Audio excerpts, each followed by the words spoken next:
ഇരുമ്പുപാലം charitable സൊസൈറ്റിയുടെ ഔപചാരിക ഉദ്ഘാടനം ഈ മാസം 14 നടക്കുമെന്ന് സൊസൈറ്റി ഭാരവാഹികൾ അടിമാലിയിൽ വാർത്താ സമ്മേളനത്തിൽ അറിയിച്ചു. MP advocate Dean Kuriakose charitable സൊസൈറ്റിയുടെ ഉദ്ഘാടനം നിർവഹിക്കും. അഡ്വക്കേറ്റ് എ രാജ MLA ചടങ്ങിൽ മുഖ്യ അതിഥിയാകും. ഇരുമ്പുപാലത്തും പരിസര പ്രദേശങ്ങളിലും ചികിത്സയ്ക്കായി സാമ്പത്തിക പ്രയാസം നേരിടുന്നവർക്ക് കൈത്താങ്ങാകുക എന്ന ലക്ഷ്യത്തോടെയാണ് ഇരുമ്പുപാലം ചാരിറ്റബിൾ സൊസൈറ്റിക്ക് രൂപം നൽകിയിരിക്കുന്നത്. പ്രദേശത്തെ സാമൂഹിക, സാംസ്കാരിക, രാഷ്ട്രീയ രംഗത്തെ ആളുകളെ ഒത്തിണക്കി 1 വർഷം മുമ്പ് ചാരിറ്റബിൾ സൊസൈറ്റി രജിസ്റ്റർ ചെയ്ത പ്രവർത്തനം ആരംഭിച്ചിരുന്നു. ഈ സൊസൈറ്റിയുടെ ഔപചാരിക ഉദ്ഘാടനം ഈ മാസം 14 നടക്കുമെന്ന് ചാരിറ്റബിൾ സൊസൈറ്റി ഭാരവാഹികൾ അടിമാലിയിൽ വാർത്താ സമ്മേളനത്തിൽ അറിയിച്ചു.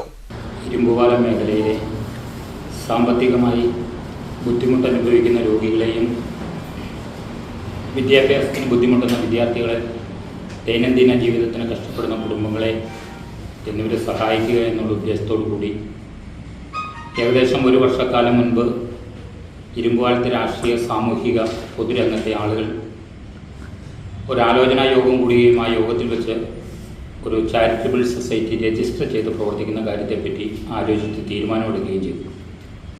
ഈ സൊസൈറ്റി നല്ല രീതിയിൽ പ്രവർത്തിച്ചു പോകുന്ന സാഹചര്യത്തിൽ സൊസൈറ്റിയുടെ ഔപചാരികമായ ഉദ്ഘാടനം നടത്തണമെന്ന് ഈ എക്സിക്യൂട്ടീവ് കമ്മിറ്റി കൂടി ആലോചിക്കുകയും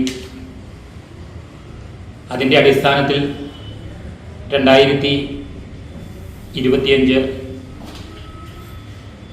ഒന്നാം മാസം 14-ാം തീയതി ചൊവ്വാഴ്ച 4 മണിക്ക് ബഹുമാനപ്പെട്ട ഇടുക്കിയുടെ MP ഡീൻ കുര്യാക്കോസ് ഈ സൊസൈറ്റി ഔപചാരികമായി ഉദ്ഘാടനം ചെയ്യുന്നതും ഉദ്ഘാടന വേളയിൽ നമ്മുടെ പ്രിയങ്കരനായ ദേവികുളത്തിൻ്റെ MLA അഡ്വക്കേറ്റ് എ രാജ മുഖ്യ അതിഥിയായി പങ്കെടുത്തുകൊണ്ട് അതിനെ ആശംസ അറിയിക്കുന്നതുമാണ്.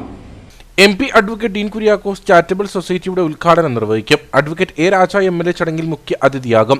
പ്രദേശത്തെ സാമൂഹിക, സാംസ്കാരിക, രാഷ്ട്രീയ രംഗത്തെ ആളുകൾ ചടങ്ങിൽ പങ്കെടുക്കും.